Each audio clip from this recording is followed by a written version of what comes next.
In terms of the rest of your question was really around have we looked far enough? Is it right that we were taking this much off the library service, etc. Well, efficiencies are not new to this year. The County Council, by a variety of requirements over the past 5 years, has been finding 3% savings for efficiencies off its budget year on year, which is why I referred to it's actually a total of 13.5 million for my directors alone over the past 3 years that we've found. Therefore, I think we've got to almost a position now where we have taken out, as Julie said, an awful lot of the inefficiencies that people would have regarded as waste and duplication in management and a lot of the infrastructure. Which is why we're trying to think outside the box to find a solution that doesn't end up in a more draconian outcome, because we've been on the efficiency trail for some years now. The extent of these savings, however, though, are so great that we had to propose a model that we knew would be unpopular, but as Peter Sowery said, we had to put something up in order to get the feedback and the ideas that are coming forward. The Council's always pursuing, and has done, a variety of ways in sharing services. And I know the Chief Executive has been discussing with Health and the Police and with District Councils, don't forget we're a two-tier authority, ways in which we can share systems and share arrangements. But even if we were to do that even more, it would not touch the 69 million that we are required to find. But I would say to you that yes, each directorate has been charged with leaving no stone unturned, which is probably why some of the proposals, quite apart from library services, are not very popular, because they, how can I put this? Well, I've said this in public before. To reduce the budget by that much, and to, as some of the populist comments have been, to not touch the front line is naive in the extreme, in my view, because it's just not possible. And I can tell you that we've looked everywhere for efficiencies rather than touching frontline services. Julie, do you want to say something about the 64 Act? Yeah. Is it switched on? Yes. Just in answer to the free at the point of delivery issues with the 64 Act area, in terms of the Act, that is sacrosanct, because what the Act does is protect that whole lifeblood, if you will, of the service, which is free access to books and reading. As a librarian, as somebody who's been around, as I say, for the length of time, I think that's actually, the one bit that people really do feel is the core of the library service. It's the heart of the service. But where we can, we're continuing to seek income in other areas. And just about some of those bigger libraries, amongst the 18 core, two of those, Harrogate and Scarborough, actually between them bring in something like £175,000 a year in income. And again, one of the reasons for not wishing to denude what they provide is because that money doesn't go straight back into their coffers. It goes back into the wider benefits of the service. So income is very important to us.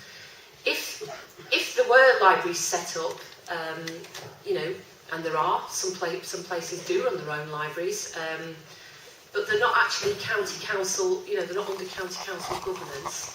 They're not using necessarily county council books, and we did have those some time ago in subscription libraries. Then really we wouldn't necessarily be part and party of that. We would be saying if you're a library service that is either owned or funded or run in partnership with the county council, we would still expect to be making sure that the quality of the book stock, the professional support that service received, would not actually therefore charge for the book lending element of that. It would not be in the equation. So I hope that answers a bit more depth. I'm not sure if the gentleman questioner actually was referring necessarily singly to the directorate. I think there's been, Mr Pickles has actually talked about the county council per se, and although Derek hasn't mentioned it, or the members, we did make representation to government, and our own leader and chief executive did go down to London to make this very case about the difficulties that the front loading was bringing to the authority and the timescales in which we had to deliver. Nonetheless, given all of those, putting that case forward, we've still been told we have to find it. And things like merging back office functions and sharing chief executives and all of that does take time. And it's a little bit like getting a community model off the ground and talking to people in the community and saying, well, how about we work with you and you take on some volunteers. We know that those things don't happen overnight. And actually, if a service is going to be sustainable on that basis, it requires a lot of spade work and a lot of partnership, and also a lot of agencies and organisations to become less precious about their own turf. And interestingly, one of the things that we found as part of this consultation, the fact that we are going to have to find this money very quickly has opened a lot of doors for us, and we're starting to have conversations with representatives in communities that we weren't having 6 months or a year ago, and suddenly colleagues in places like district councils are coming to us and saying, oh, do you fancy working with us on running tourist information, and maybe some of the volunteers that do that could work. And we're thinking, oh, at last, we're getting somewhere. So we think actually one of the pluses of what's happening with the consultation is we're starting to get movement and some quite exciting possibilities, and even in certainly in Easingwold, people agencies are approaching us and asking if there's any way that if we worked in partnership with them, we could start to bring some of those revenue costs down for the benefit of the service. Thank you, Julie, and thank you to. Can I come back to you later, Terry, because I think there may be also need a word, and we need somebody from the other side of the room, because we've had two from that side. Frank, yes, do you want to have a word? If you could give your name, please, as Terry did when you stand up.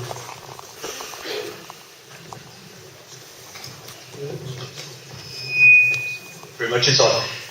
My name is Frank Johnson-Banks. I'm a resident of Easingwold and also the chair of the Easingwold and Villages Community Forum. I was quite disheartened a little bit, or dismayed, to hear certain facts that have been mentioned on this presentation tonight, and were also stated in the Easingwold Library Facts and Figures document that is on internet. Welcome to Easingwold and Villages, Julie. And one thing that I really would plead with you, if there's one thing I can plead with you tonight, is to go home with a picture, a true picture, of the Easingwold and Villages community. Easingwold and Villages is not just Easingwold. Can I have maybe some hands up from everybody here who is not from Easingwold? Yeah? We've got two councillors here. The two county councillors are not from Easingwold. Yeah? 4,500 is not the population of the area covered by the library. It's 15,000, same as hers.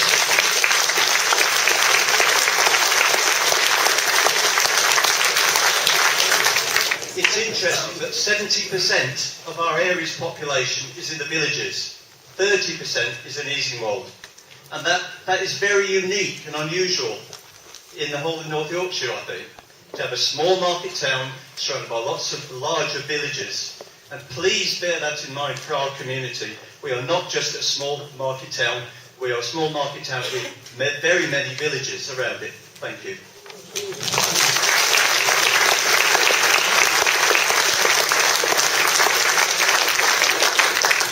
Thank you, Frank. Guarantee we'll bear that in mind, and we'll take that on board. Thank you. There's a gentleman on the back row first, if you'd like to have a word. And then there's somebody halfway up there. Thank you, yes, in the glasses. And then the lady on the front. My question is to Gareth, Caroline and Peter. Could you give your name, please? Sorry, it's Kevin Hollingray. You're Conservatives, as I am. And these cuts have been imposed on you by a Conservative government. But you know as well as I do that these cuts were supposed to be about cutting bureaucracy, not about cutting frontline services. Derek, we're not naive. We do understand there will be some impact on frontline services, but we want to see that bureaucracy cut. We have heard talk about efficiency savings, but on your own accounts, if you look at your own accounts, there's 15,000 people working for NYCC this year. There was 13,500 5 years ago. There's 319 people in the Chief Executive Office. There was only 291 a year ago, and there's 187 5 years ago. There's 8 people within the corporate services that are earning £100,000 or more. And this is where you've got to come to terms with, is because turkeys don't vote for Christmas. And the people, the chief exec and the people working around it will not make those cuts to where they need to be made within the management team. And you must go back and you must demand those changes and those reductions. If you look at Manchester today, a Labour council have taken £35 million out of their own corporate services department, and this is what you need to do as well.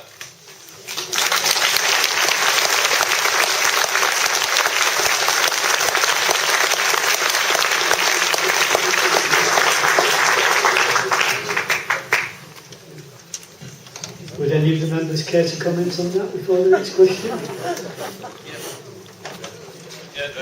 Thank you, Kevin. We had this conversation on Saturday morning for quite a long time.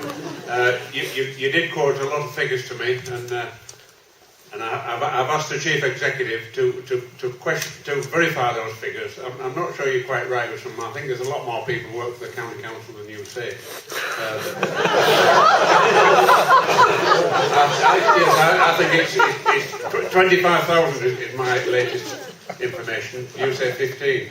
And that, of course, that includes the schools and care workers and everyone from the top to the bottom.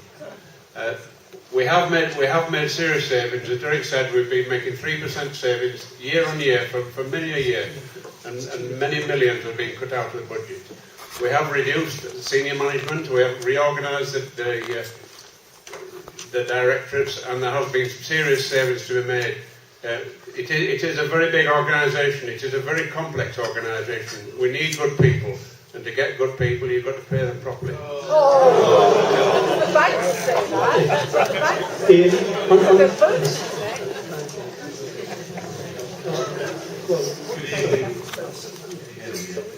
Robin Marlowe from Orne.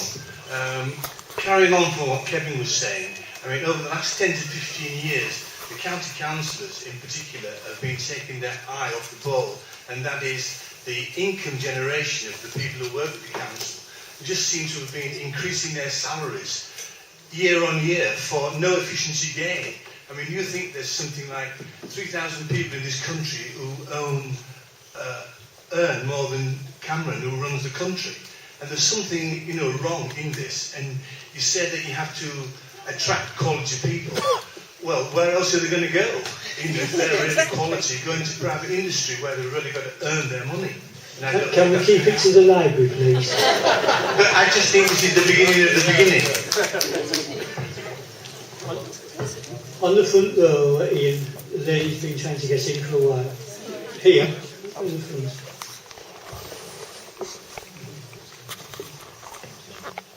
Hi, thank you. My name's Sue Robinson and I don't live in Easingwold. I live in Easlibmp04. The proposals are that the Helmsley Library also closes, so my village and a lot of villages around us would have no library to go to at all if you went ahead with the plans to close both. There are no public transport buses available to get us to Thurskill Moulton. You'd be disenfranchising a whole community. And also, could I also just quietly make the point that not everybody in North Yorkshire has a computer. The publicity that you're putting out about what you're proposing to do online is of no use to me, because I use my library for my